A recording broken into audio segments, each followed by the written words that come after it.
অনেকে ভোটে সেন্টারে যেতে পারে নাই, অনেকে সেন্টারে দেওয়ার গেলে ভোট দিতে পারে নাই, এই সমস্ত হয়েছে। তো এবং এই গত 15-16 বছরে অনেক লোক রক্ত দিয়েছে, অনেক খুন হয়েছে, অনেক গুম হয়েছে, অনেক মা ছেলেকে হারিয়েছে, অনেক ছেলে মাকে হারিয়েছে, অনেক ছেলে ভাইকে হারিয়েছে, বাপকে হারিয়েছে। ইভেন জুলাই আগস্টে দেখেন কত লোক মারা গেছে, শহীদ হলো, কত লোক আহত হলো, পঙ্গু হয়ে গেল, চোখ হারিয়ে গেল। আমি যখন চিন্তা করি না, আমার কাছে খুবই খারাপ লাগে। সেদিন কালকে পরশু একটা অনুষ্ঠানে গেলাম, বললো যে 130টা শিশু মারা গেছে এই জুলাই আগস্টে, 130টা শিশু, নিরপরাধ শিশু মারা গেছে এই গোলাগুলিতে। এই মৃত্যুগুলা কেন হলো? এই আহত নিহতগুলা গুমগুলা কেন হলো? তাদের যে অনেক চাওয়ার মধ্যে একটা বড় চাওয়া ছিল যে আমরা ভোটের অধিকার চাই, আমরা আমার নিজের ভোটটা নিজে দিতে চাই, আমার পছন্দের প্রার্থীকে দিতে চাই। এইখান থেকে তাদেরকে বঞ্চিত করা হয়েছে, এই মৌলিক তাদের অধিকার থেকে বঞ্চিত করা হয়েছে। আমার সর্বোচ্চ চেষ্টা থাকবে, আমার কমিশনের চেষ্টা থাকবে, যাতে মানুষের এই যে চাওয়াটা, এই এক্সপেকটেশনটা, এই অধিকারটা যাতে আমরা ফিরিয়ে দিতে পারি। আমরা এমন যাতে একটা পরিবেশ সৃষ্টি করতে পারি যেখানে মানুষ একদম স্বপ্রণোদিত হয়ে ফ্রিলি ফেয়ারলি তার পছন্দের লোকটাকে যাতে ভোটটা দিতে পারে, সেটা নিশ্চিত করার জন্য যা যা করার দরকার আমি সর্বশক্তি দিয়ে চেষ্টা করবো সেটা ইনশিওর করার জন্য। স্যার, আপনি কি মনে হয় কোনো ধরনের চ্যালেঞ্জের মুখোমুখি আপনাকে হতে হবে? ভাই ও জানে, সকল মালিতা কিছু কিছু জানে। আমি প্রথম সচিব হয়ে তথ্য মন্ত্রণালয়ে, ওখানে তো আপনাদের সাথে ডিল করাটাই ছিল বড় চ্যালেঞ্জ। তারপরে জ্বালানি মন্ত্রণালয়ের সচিব ছিলাম, মাহমুদুর রহমান সাহেব আমার উপদেষ্টা ছিলেন, এবং স্বাস্থ্য মন্ত্রণালয়ের সচিব ছিলাম। I have to face lots of challenges every day ওই মন্ত্রণালয় চালাতে গিয়ে। ইভেন আমি তো জ্বালানি মন্ত্রণালয়ে আমার পোস্টিং হয়েছে সবচেয়ে একটা বড় চ্যালেঞ্জ মোকাবেলা করার জন্য। সিলেটে যখন ফেঞ্চুগঞ্জে যখন ব্লো আউট হলো, আগুন জ্বল উঠলো, তখন আমাকে 7 দিনের মধ্যে আমাকে ওই জ্বালানি মন্ত্রণালয়ে পোস্টিং দিয়েছে, জ্বালানি মন্ত্রণালয়ে। সুতরাং চ্যালেঞ্জ মোকাবেলা করাটাই হলো আমার কেরিয়ারের, চাকরি জীবনের অভিজ্ঞতার বিরাট অংশ জুড়েই ছিল আমার এই চ্যালেঞ্জ মোকাবেলা। সুতরাং চ্যালেঞ্জ মোকাবেলা করা বলে আমি অভ্যস্ত। এবং আপনারা হয়তো দেখছেন যে ভোটের জন্য কী কী চ্যালেঞ্জ আসে, সামনে কি আসতে পারে। এমন অনেক চ্যালেঞ্জ আসবে এখন, যেটা আমরা এখন ফুরসিও করতে পারছি না, বুঝতেও পারছি না যে এই ইলেকশনের করতে গিয়ে কত ধরনের চ্যালেঞ্জ আসতে পারে। কারণ এটা এমন না যে আগে এরকম আসছিল এখন আবার একই জিনিস আসবে, সেরকম না।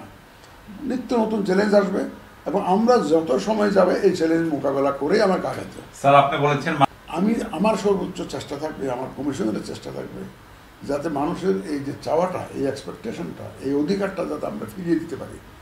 আমরা এমন যাতে একটা পরিবেশ সৃষ্টি করতে পারি যেখানে মানুষ একদম স্বপ্রণোদিত হয়ে ফ্রিলি ফেয়ারলি তার পছন্দের লোকটাকে যাতে ভোটটা দিতে পারে, সেটা নিশ্চিত করার জন্য যা যা করার দরকার আমি সর্বশক্তি দিয়ে চেষ্টা করবো সেটা ইনশিওর করার জন্য। চেষ্টা করবো ইনশাল্লাহ আগামীর জন্য, যাতে বলে যে অমুক নির্বাচন কমিশন যেটা ছিল আমরা সেটাকে প্রণিধানযোগ্য এটা এক্সাম্পল হিসাবে যাতে আমরা কাজে লাগাতে পারি। এখানে এখনও দায়িত্ব এখন যে সরকারি আদেশটা এখনও ফর্মালি আমি পাইনি। তোমার টিভি নিউজে দেখছি, স্ক্রলে দেখছি, তো আপনাদের কাছ থেকে শুনছি। ইনফর্মালি একটা অর্ডার পেয়েছি, এটা ইটস নট অলসো ফর্মাল চ্যানেলে আমার কাছে আসেনি। তারপরে আপনারা সবাই আসছেন যখন আমার তো কিছু কথা বলতেই হবে। দায়িত্ব নেওয়ার পরে আমি আপনাদের সাথে বসে সব বিস্তারিত আমি ইনশাল্লাহ আমার ফুল কমিশন নিয়ে বসে আপনাদের সাথে আলাপ করব। তো যেহেতু প্রশ্ন যেটা করছেন সেজন্য বলতে হয়, এই যে নির্বাচন কমিশন এবং প্রধান নির্বাচন কমিশনের দায়িত্বটা কিন্তু অত্যন্ত গুরু দায়িত্ব। এটা তো ইউ অল আন্ডারস্ট্যান্ড দিস, আমরা বুঝি এটা। কিন্তু বর্তমান সময়ের প্রেক্ষাপটে এটা আরও বেশি গুরুত্বপূর্ণ হয়ে গেছে। গত যদি ধরি 3টা নির্বাচন যদি ধরি আমরা, 14, 18, 24, মানুষ তো ভোট দিতে পারে না। নির্বাচনের নামে একটা প্রহসন হয়েছে। শুধু ইলেকশন তো আমি ন্যাশনাল ইলেকশনের জন্য ভোটার লিস্ট করতে হবে না, এখানে উপজেলা ইলেকশন হবে, ইউনিয়ন কাউন্সিল ইলেকশন হবে, ডিস্ট্রিক্ট কাউন্সিল ইলেকশন হবে, প্রেসিডেন্ট ইলেকশন হবে, সবার জন্য তো আলাদা আলাদা ভোটার লিস্ট করা লাগে। তো ভোটার লিস্ট একটা বিশাল একটা চ্যালেঞ্জ। এটা এমন একটা নির্বাচন ইনশাল্লাহ দিব, আমার দেওয়ার জন্য সর্বোচ্চ ত্যাগ সর্বোচ্চ চেষ্টা থাকবে, যাতে ভবিষ্যতে মানুষ মনে করে, এই দেশের জনগণ মনে করে যে আমরা ওই ইলেকশন কমিশনের মতো ইলেকশন চাই। স্যার, সুতরাং ইলেকশন রিলেটেড যত রিফর্মস আছে সেই রিফর্মসগুলো তো সম্পন্ন হতে হবে। আর এই জন্য ইলেকশন কমিশনের যে রিফর্মস যে কমিশন আছে, ওনারা যত তাড়াতাড়ি রিপোর্ট দেবেন আমার মনে হয় কাজটা তাড়াতাড়ি এগিয়ে নেওয়া সম্ভব হবে। স্যার 14, 18, 24 মানুষ তো ভোট দিতে পারে না, নির্বাচনের নামে একটা প্রহসন হয়েছে। আমার জন্য দরকার হলো ইলেকশন রিলেটেড সংস্কার হলো। ইলেকশন করতে গেলে কি, যেমন আমি দেখতে বললাম না, আপনি এমপি ইলেকশনে দিবেন, কোন ভাবে দিবেন, কি প্রফেশনাল নাকি আগের মতো সেই সিস্টেম, এটা আসতেছে না একটা। তো এই জন্য এবং সবচেয়ে বড় চ্যালেঞ্জ কোনটা, এটা প্রায়োরিটি করো, ওটা মুশকিল আছে। আগে তো দেখেছি যে ইলেকশন কমিশন ছিল তারা কি চেষ্টা করেছে যে না, তারা অনেকটা নির্দেশিত হয়ে কাজ করতো, এমন বিশ্বাস দেশবাসীর মনে, আপনাদের মনে, যে তারা একজন কারো দ্বারা নির্দেশিত হয়ে কাজ করেন এমন ছিল। আমরা সেরকম না।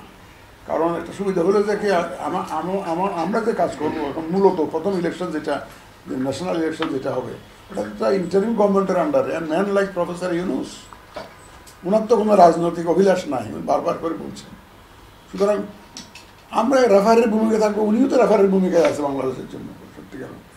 সুতরাং সবচেয়ে বড় চ্যালেঞ্জ যেটা, যে হুকুম অনুযায়ী নির্দেশিত হইয়া ইলেকশন করা, সেটা তো নাই, সেই ইলেকশন তো নাই। আর একটা বড় অ্যাসেট কি জানেন, সবচেয়ে বড় অ্যাসেট হলো সব রাজনৈতিক দল যারা ইলেকশন করতে চায়, সবাই এক বাক্যে বলছে আমরা একটা ফ্রি ফেয়ার ইলেকশন চাই, আমরা মানুষের ভোটাধিকার প্রতিষ্ঠা করতে চাই। এই যে একটা জাতি যে ঐক্যবদ্ধ, এই একটা দাবিতে কিন্তু আমরা রাজনীতিবিদরা যে যতই বলুক, এই একটা দাবিতে কিন্তু তারা এক। এটা তো বিরাট অ্যাসেট, যেটা আগে ছিল না। আগে ছিল কীরকম, আমরা ইলেকশন দিতে চাই, তোমরা এসো না ভাই। এখন তো সেটা না, এখন তো সবাই মিলে সবাই চাচ্ছে যে আমরা একটা ফ্রি ফেয়ার ইলেকশন চাই, মানুষের ভোটের অধিকার চাই। সুতরাং এই সুযোগ তো আমাদের কাজে লাগাতে হবে। যেখানে যেখানে সমস্যা হতে পারে সেগুলো I will try to plug all the holes. আর আরেকটা অ্যাডভান্টেজ দেখেন, এডিশনাল অ্যাডভান্টেজ, যেটা অন্য ইলেকশন কমিশনে ছিল না। এই মুহূর্তে ডক্টর বদিউল আলম মজুমদারের নেতৃত্বে একটা কমিশন কাজ করছে। উনি অত্যন্ত অভিজ্ঞ মানুষ, ইলেকশন নিয়ে ওনার অনেক অভিজ্ঞতা। তো ওনার কমিশন যখন একটা রিপোর্ট দিবে, ওনারা তো সাজেস্ট করবে যে কোথায় কোথায় গোলমাল আছে, কোথায় কোথায় হাত দিতে হবে, কোথায় কোথায় ইন্টারভেনশন করতে হবে। এটা ওনারাই তো আমাদেরকে একটা সাজেশন দিবেন। ওনাদের সাথে আমরা মত বিনিয়োগ করবো, তো মত বিনিয়োগ করে সবাই মিলে ওই যত জায়গায় আপনার গর্ত আছে, সব গর্তের মুখ আমরা বন্ধ করে যাতে সবাই একটা লেভেল প্লেয়িং ফিল্ড, সবার জন্য যাতে একটা সমান সুযোগ সৃষ্টি হয়। গত 3টে ইলেকশনের থেকে একটা বিরাট শিক্ষা, ওদেরকে মানুষ যে কি বলে, ওই ইলেকশনটা সম্পর্কে মানুষ যে কী ধারণা, এবং তারা কি করেছে এগুলো তো দেখেছি। তো কী জিনিস আমাকে অ্যাভয়েড করতে হবে, এগুলো আমি এটা পেয়েছি। তো এগুলো হচ্ছে যে কী জানেন, আমরা তো সিভিল সার্ভিসের লোকজন, এটা হলো যে সেই গ্লাসের জলের রঙের মতো, যে গ্লাসে রাখবেন সে রঙ সেটা হয়ে যায়। আমি যদি তাদেরকে সাদা মাঠা রাখতে চাই, ডানও না বামও না, সামনেও না পিছেও না, ন্যাচারাল রঙে রাখতে চাই, তারা বুঝতে না এই লোকটা তো সঠিক ইলেকশন চায়। এবং আমি নিশ্চিত আমাদের যে মাঠ প্রশাসন, তারা এরকম একটা ইলেকশন দেওয়ার জন্য খুব কম্পিটেন্ট, এবং তারা উদ্গ্রীব হয়ে আছে। তাদেরও তো নানা সীমাবদ্ধতা থাকে। তো চাকরিতে করলে যারা করে তারা জানে কি পরিস্থিতিতে চাকরি বাকরি করতে হয়। তো আমি মাঠ প্রশাসন যেটা আছে সেটা আমার মনে হয় না যে এমন কোনো pose any problem, at least for me. আমি জানি যে এই মাঠ প্রশাসনের অসুবিধার কারণে ইলেকশনের অসুবিধা হবে, সেটা আমি মনে করি না। অতীতে হয়েছে, কারণ তাদেরকে সেভাবে মোল্ড করেছে, সেভাবে ডিকটেট করেছে, সেভাবে তৈরি করেছে, সেভাবে প্রলোভন দিয়ে দেখিয়েছে যে এটা করে দাও তাহলে তোমাকে এখানে উঠাই দেবো, এরকম দিয়েছে। আমরা তো সেরকম করবো না, আমরা তো সেরকম করি। কেন মাঠ প্রশাসন লোকগুলো আগে জাস্টিস শাহাবুদ্দিন আমাদের আমার ইলেকশন করে নাই? 91 সালে কি মাঠ প্রশাসন লোকগুলো করে নাই? করছে তো। হ্যাঁ, তারপরে 2001-এ কি ইলেকশন হয় নাই?